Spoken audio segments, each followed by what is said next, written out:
ఇది చూసారా, చింత చిగురు, ముదిరిపోయిన చింత చిగురు అనమాట. దీంట్లో కొంచెం ఎండుమిర్చి, వెల్లుల్లి, కొంచెం జీలకర్ర వేయిస్తున్నాను. కొంచెం లైట్గా కారం చేద్దామని. ఇది ముదిరిపోయిన ఆకు అనమాట. ఆ పప్పులోకి అంత బాగుంటుంది. ఎందుకంటే అది నేను రీసెంట్గా కట్ చేశాను అనమాట. చింత చెట్టు నిన్న కట్ చేశాను అనమాట.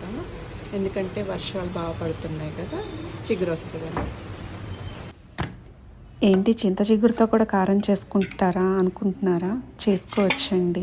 ఇది నేను కొత్తగా చేస్తుంది కాదు. మన పాత కాలంలో పెద్దవాళ్ళని అడిగి చూడండి. అప్పట్లో చింత చిగురు ఎండబెట్టి బాగా దొరికినప్పుడు జాడీల్లో పెట్టి స్టోర్ చేసుకొని బాగా ముసురు పట్టినప్పుడు కానీ, కూరగాయలు దొరికినప్పుడు కానీ వాడుకునే వాళ్ళంట. నేను దాంతోనే లైట్గా ఫ్రై చేశాను, వేస్ట్ చేయడం ఎందుకని ఫ్రై చేసి చక్కగా కారం